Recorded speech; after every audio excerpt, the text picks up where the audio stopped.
Or B, do we replace what we lost when we acquired Rantanen? I think there's also the question of what's his next number going to look like? Does Dallas feel that his next number might not be a number they like? Well, judging from what I'm hearing on Thursday night, I think Dallas is prepared to find out what that number is. Can they make a deal with him? He's under contract for one more season, but he's got 2 more years of team control before he's a UFA. He'd be arbitration eligible for that second year. He is eligible for an extension on July the 1st. My sense is, based on this information which came from another team, is that they've kind of been told Dallas wants to see what his long-term future is with them before they make any decisions. So I think the Robertson stuff is now on hold until we figure out if he extends or not. That's my latest update as of Thursday. Well, that's now Friday morning at 1:56 a.m. about where I think this stands. I had mentioned they wanted to keep Granlund. I'll say this, I think it's going to be tough for them. I think there's a sense that Granlund can do better on the open market than what they're willing to do. Let me just give the caveat that at this time of year, things change really quickly. But that's what I heard as of Thursday night. So I think they're gonna see how Robertson's contract talks go. I think it's hard to see them keeping Granlund. I still think they want to try to take a run at Duchesne. I don't know what the chances are. They may have to move some other people out to get all this done. And we'll see what happens with Mason Marchment. We'll see. But that's and the other thing too is a coach told me tonight, because I went on NHL Network, which we air with Catherine Tappan, Mike Rupp, and Jason Demers, and I said that Alain Nasreddine has a shot at that job, and if Nasreddine gets it, maybe Neil Graham, the AHL coach, joins the staff as an assistant. And another coach told me the word is that the Stars want to interview both Nasreddine, who I believe has been interviewed, and Graham, who I don't think has been interviewed, but I don't know for sure, but is apparently getting one. I think Neil wants to talk to his 2 internal guys. And I don't know if there's anyone else internally, I don't know. But I think he wants to talk to his 2 internal guys first and then see where he's going. But I think, Kyle, that's where the Stars kind of are. Like I said, I checked with it. A team called me. They said, I think the Robertson stuff's being dialed back. And I checked with another team and they said, yeah, they think so too.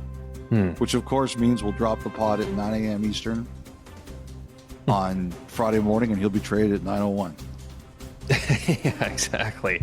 And it was just kind of a strange year for him too, right? Like, it was slow start. It probably cost him a spot on the Four Nations team. Then he really got going. Then he got hurt.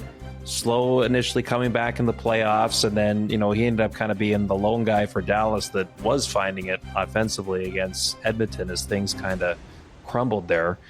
So it's tough to get a real read of where the next step in his game was. So I can understand Dallas wanting to take a bit of a more patient approach here for a little bit. And they do seem to be a team that likes to, if they've got a homegrown talent and they believe in them, they find a way to hang on to them. Yes, and I think the other thing too is I think the whole week shows the wild emotion of what Dallas was feeling, and never make major decisions when you're angry, right? Like Jim Nill has been around longer than dirt, right? So like he's smart. He knows what to do. I think he's a competitive guy, but I think he's a really level-headed guy when it comes to these kinds of decisions, and that would make sense. Certainly does come across that way whenever you listen to him publicly. All right, a couple things before we move on to Pittsburgh here and stuff. Jonathan Taves. Sounds like it's a couple teams here. I think Winnipeg's in there. I think Colorado's in there. You know, it's interesting about Colorado. I was talking to someone about them, and like there's all this noise around Natchez now, all of a sudden. And someone said to me, if you look at Colorado's situation, depending on what happens with Drouin, and that's, I'm not really sure what is going to happen there. They really only have one or two players to sign. They don't have a lot of cap room, but they've got to sign Sam Malinsky, who's a very solid young defenseman. Yes. But other than that, they don't have a lot of business they necessarily have to do.